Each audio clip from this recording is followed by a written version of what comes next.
मैं SSP sir का धन्यवाद करूंगी कि उन्होंने बहुत शांति से मेरी बात सुनी। तफसील से बात सुनने के बाद उन्होंने बोला है, आश्वासन दिया है कि हम रातों को मेरे हस्बैंड रातों को गीता राजपूत के घर में कूद कूद के जाया करते थे। ये मैंने भी देखा है। इन लोगों की फ़ोन चैट्स भी मैंने पकड़ी हुई हैं। तब गीता राजपूत ने मेरे फादर को फ़ोन किया था और कॉम्प्रोमाइज़ के लिए दबाव डाला था कि आप लोग कॉम्प्रोमाइज़ कर लो, जो भी दिलाना होगा या जो कुछ भी जिस पर आप सेटल होगे वो सब मैं करा दूँगी। जी, मेरा नाम गरिमा सिंह है। जी जी, मेरी बच्ची के साथ में असॉल्ट हुआ है इसका, और 22 तारीख की हमारी कंप्लेन है, एफआईआर दर्ज है। अभी तक आरोपी अरेस्ट नहीं हो पाया है, इसलिए मैं आई थी आज यहाँ पर अपनी गुहार लगाने एसएसपी ऑफिस में कि उसे अरेस्ट किया जाए। जी बिल्कुल, सुनवाई हुई। एसएसपी सर ने आश्वासन दिया है कि वो जल्दी से जल्दी इसमें कार्रवाई करके उसको अरेस्ट करने की कोशिश करेंगे, आरोपी को।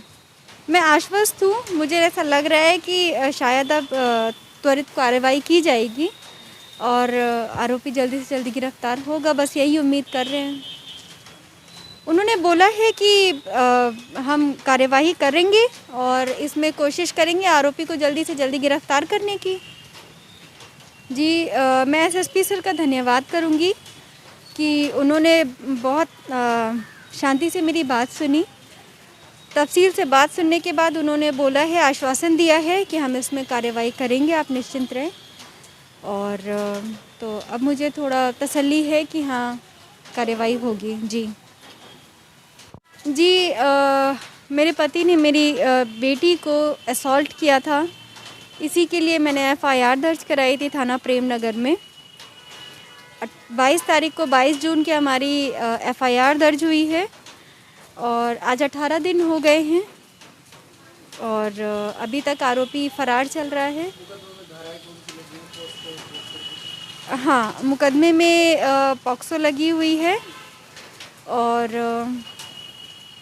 धारा 376 लगी हुई है और भी बहुत धाराएं लगी हुई हैं। जी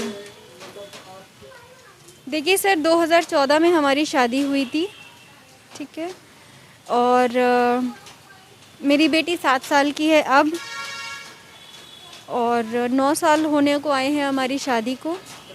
पति का नाम है नवीन कुमार। शादी यहीं देहरादून में हुई थी। हाँ जी, हम साथ रहते थे। हम 8 साल से लगातार साथ में ही रह रहे हैं। उसके बाद हमारे बीच 2017 से थोड़ा सा लड़ाई झगड़ा चल रहे थे। लड़ाई झगड़ा एक्चुअली हमारे बीच, इनका एक अफेयर आया था हमारे सामने गीता राजपूत नाम की महिला के साथ में।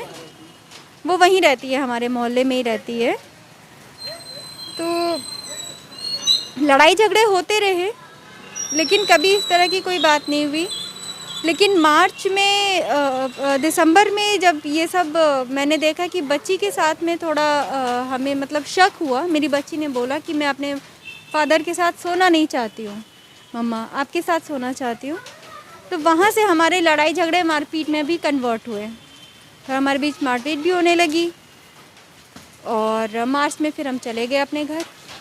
देखिए, लड़ाई झगड़ा एक तो मेन रीज़न था कि अगर आपका हस्बैंड आपके घर में बच्चों को अच्छी एजुकेशन नहीं दे रहा है, सक्षम होने के बावजूद घर में पैसे नहीं दे रहा है, तो लड़ाई झगड़े होने ऑब्वियस हैं। लेकिन वो सब चीज़ें एक तरफ थी, इनका जो अफेयर था मेन, हमारे लड़ाई झगड़े उसकी वजह से हो रहे थे। और उसके बाद जब इन्होंने बेटी के साथ में मुझे ऐसा शक सा हुआ, तब लड़ाई झगड़े हमारे शुरू हो गए। जी, 2017 में तो मामला मेरे सामने आया है। अब उससे पहले ये कितने सालों से टच में है मुझे नहीं पता। वो मैरिड है, उनके 2 बड़े बच्चे हैं और उनके हस्बैंड आर्मी पर्सन है, रिटायर्ड आर्मी पर्सन है। ये रातों को मेरे हस्बैंड रातों को गीता राजपूत के घर में कूद कूद के जाया करते थे। ये मैंने भी देखा है। उसके बाद जब गीता राजपूत का अपने हस्बैंड के साथ में डिस्प्यूट हुआ है, तब ये लोग साथ में इन्होंने आना जाना भी शुरू कर दिया, ऑफिस भी आना जाना साथ में शुरू कर दिया। इन लोगों की फ़ोन चैट्स भी मैंने पकड़ी हुई हैं, तो ऐसे कंफर्म हुआ मुझे। जी, ऐसा क्या सबूत आपके हाथ लगा कि जिससे मामला जो है ना वो ज़्यादा बिगड़ गया? सर 2017 में मैंने इनका एक ESI फॉर्म देखा था। इन्होंने ESI फॉर्म फिलअप किया था, जिसमें इन्होंने अनमैरिड अपने आप को शो किया है, जबकि 2017 में ये 2 बच्चों के पिता बन चुके थे। इसका मैं आपको सबूत भी दिखा देती हूँ। चलिए वो सबूत हम देख लेंगे जो है ना। जी सबूत है आपके पास वो? जी बिल्कुल है, ये फॉर्म देख लीजिए। इसमें इन्होंने अपने आप को अनमैरिड दिखा रखा है, और इसके अलावा ये मेरी सारी ये घर की चीज़ें भी उसी को दे दिया करते थे। जब आपको अनमैरिड दिखाया गया तो आपको शक हुआ, जी, तो वो शक को दूर करने के लिए आपने क्या जानकारी हासिल करी कि ये कहाँ है? देखिए जब हमने इसके बारे में इनसे पूछताछ करी तो इन्होंने मुझे बोला कि ये तुमको नहीं पता है, ये हमारा ऑफिशियल मैटर है, वो हम अपने आप सॉर्ट आउट कर लेंगे। मतलब इन्होंने कोई क्लैरिफिकेशन मुझे ऐसा दिया ही नहीं। अच्छा, आपका कोई हिस्सा प्रॉपर्टी में या कोई आपको कोई वाहन वगैरह कुछ दिया हुआ हो?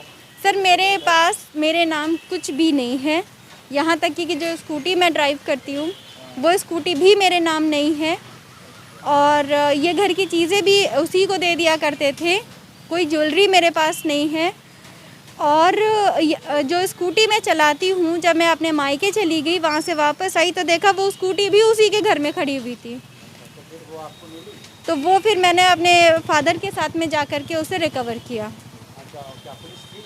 हाँ, पुलिस को मैंने बता दिया था कि ऐसा ऐसा है। इसका वीडियो भी मैं आपको दिखा देती हूँ। चलिए वीडियो भी देख लेंगे जो है ना। अब आपको पूरा यकीन है कि आपके साथ धोखा हुआ? जी बिल्कुल। तो धोखा करने वाली महिला का नाम बता दीजिए आप क्या? जी, गीता राजपूत। ये देखिए ये वीडियो है, इसमें इस महिला के घर में मेरी स्कूटी पार्क है।